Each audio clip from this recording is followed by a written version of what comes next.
Magandang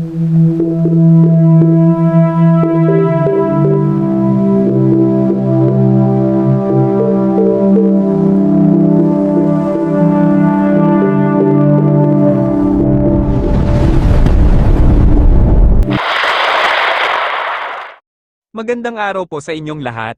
Narito na po ang pinakabagong at detalyadong update tungkol sa magiging lagay ng panahon sa buong Pilipinas ngayong araw na Miyerkules ika-28 ng Enero taong 2026.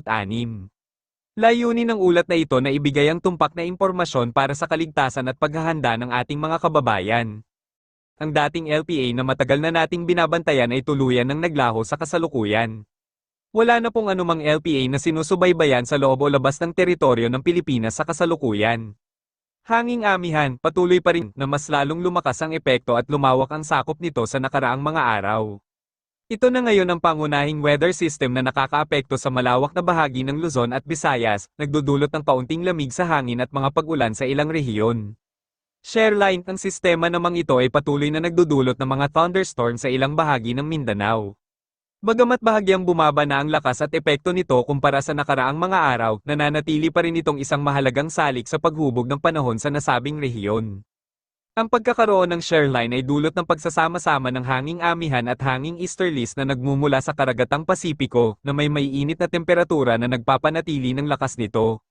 Luzon Island. Eastern and Southern Luzon areas, kabilang dito ang Cagayan Valley Region, Isabela, Aurora, Quezon, Camarines Norte, Camarines Sur, Catanduanes, Albay, Sorsogon, at Masbate.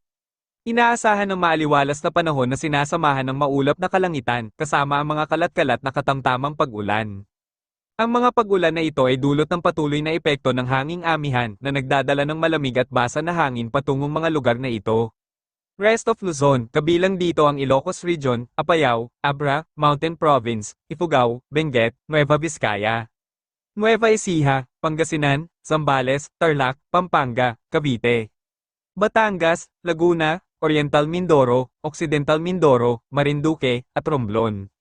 Makakaranas ang mga lugar na ito ng improving weather condition. Inaasahan ng magandang panahon sa umaga na sinasamahan lamang ng maulap na kalangitan at ilang isolated na pag-ulan na rin namang dulot ng hanging amihan. Ang mga pag-ulan sa mga lugar na ito ay maaaring mangyari sa hapon o gabi, ngunit hindi inaasahang lalakas o magiging malawak ang sakop nito. Dahil sa pagbaba ng epekto ng shareline at kasabay na hanging amihan na nakakaapekto sa buong Visayas, mas bumaba rin ang tsansa ng pag-ulan sa buong rehiyon. Gayunpaman, Eastern Visayas, maging alerto tayo sa mga posibleng thunderstorm na dala ng hanging amihan. Ang mga ganitong kondisyon ay maaaring magdulot ng biglaang pag-ulan at kidlat na maaaring makaapekto sa mga gawain ng mga tao. Sa halos lahat ng bahagi ng Visayas, maaaring mangyari ang mga lokal na thunderstorm na dulot din ng hanging amihan. Bagamat hindi malawak ang sakop nito, mahalaga pa rin na manatiling handa dahil maaari itong magdulot ng pansamantalang pagbaha sa mga lugar na madaling mabaha. Ang shareline ay nananatili pa ring pangunahing weather system na nakakaapekto sa Mindanao. Dahil sa patuloy na pagsasama ng hanging amihan at hanging easterlies, inaasahan ng improving weather condition sa buong isla, ngunit sinasamahan pa rin ng mga thunderstorm. Maging alerto tayo sa mga biglaang buhos ng ulan dahil sa mga localized na thunderstorm na dala ng shareline. Ang mga ganitong pag-ulan ay maaaring mangyari anumang oras ng araw, lalo na sa mga lugar na may mataas na temperatura sa umaga, na nagiging sanhi ng pag-iinit ng hangin at pagbuo ng mga ulap na nagdudulot ng ulan. Palawan Island. Inaasahan ng maaliwalas na panahon sa buong Palawan na sinasamahan lamang ng bahagyang maulap na kalangitan. Bagamat hindi inaasahang magkakaroon ng malawakang pag-ulan, maaari pa ring mangyari ang ilang biglaang pag-ulan dulot ng pinagsamang epekto ng shareline at hanging amihan. Kaya naman patuloy na dapat maging handa ang mga mamamayan ng Palawan.